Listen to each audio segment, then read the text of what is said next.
Hey everyone, Steve Schmidt here again with Simple Pump Company. Today I want to have a quick conversation about the don'ts in a simple pump installation. There's not many of them, but they can be critical to the success of that installation. So the first thing that we always want to do, because we see this actually quite often, is once you've unpacked your system, make sure that that weep hole pipe, so the top drop pipe, which is marked with a sticker at just below the stainless steel coupling. It's got a sticker where the weep hole is. It's got the blue cap on the end, has W written on it. It's very descriptive that it is the weep hole pipe. Put that aside. Put it separate from the rest of your drop pipe, just so that you don't accidentally grab it and install it before the very last pipe. If you do, well then that weep hole is going to weep all the way down. So if it's 3 or 4 or 5 pipes down, then what's going to happen is your priming isn't going to work correctly because it's going to weep all the way down to there, and it's going to take a lot more pumps to get water every time. So that's the most common mistake that we see. The second most common mistake is that either through a dealer or as a private party, you decide that you want to use liquid sealant or pipe dope on each of the connections of the pipe. That's a big no-no with our system. You know, we don't flow as much water as an electric pump does, so what happens is that pipe dope will actually get into the water and then it drops down into the cylinder and it gums up that cylinder. And that can actually create binding and cause the seals to stick and the system not to work. So pipe dope is a big no-no. We provide Teflon tape. Just use that Teflon tape and put the right number of wraps and the right amount of engagement when threading them together per the instructions. But stay away from that pipe dope. Next thing is don't over tighten. You know, we put rod guides in every single coupling of the pipe, and if you over tighten, what happens is the pipe gets deep enough into that coupling that it crushes that guide. The guide is designed to be loose in there, and if it's not, what it'll do is rub up against that rod, and if it rubs too much, it'll bind and it won't work right, or it will wear either the rod or the guide over a period of time.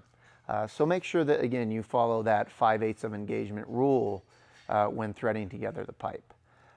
Another thing that we suggest is do it with a partner. Make sure that you have a helper, because these systems can get heavy or they're kind of awkward.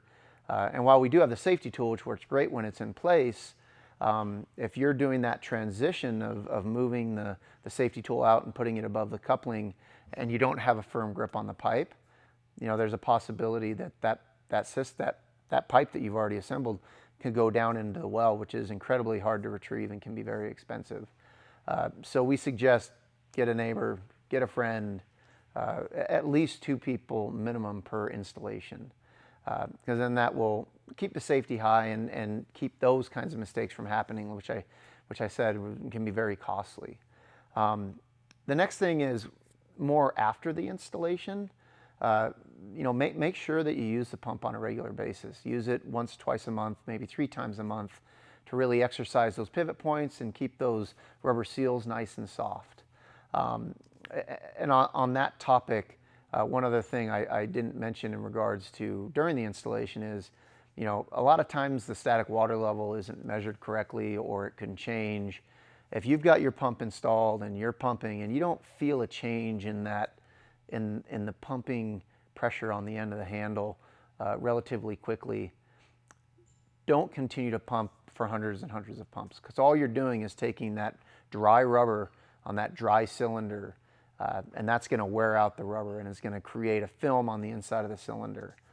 So you really want to make sure that you're in the water when you start to pump the pump aggressively. Another thing you can do if you don't know whether or not you're in the water, just to be sure that you don't damage anything, is you can pour some water into the top of the pump, just a little bit, and what that does is put water on the seals, which is really the lubricant for the seals, and prevents anything from getting damaged. We do have another video that talks about how to test on, you know, whether or not the pump is in the water. We call it a bag test. So if you're pumping and you don't get any kind of change in your handle, then refer to that video. And then figure out, okay, maybe I'm not in the water, and then you can call us and talk and figure out, okay, how much more pipe do you need to get that system down into the water. And the last thing that I would suggest is always read the instructions. You know, whether it's something new that we've learned that we add to them to make the installation easier or better, it's always worth the time to read those instructions and make sure you're following them step by step. And then if anything's confusing, you could always give us a call. And also, if you're in the middle of your installation, you know, we're here, our customer service is great. You can always call us. If we don't get the message right away, we'll get back to you as quickly as we can and answer any questions that you have. All right, good luck on your installation.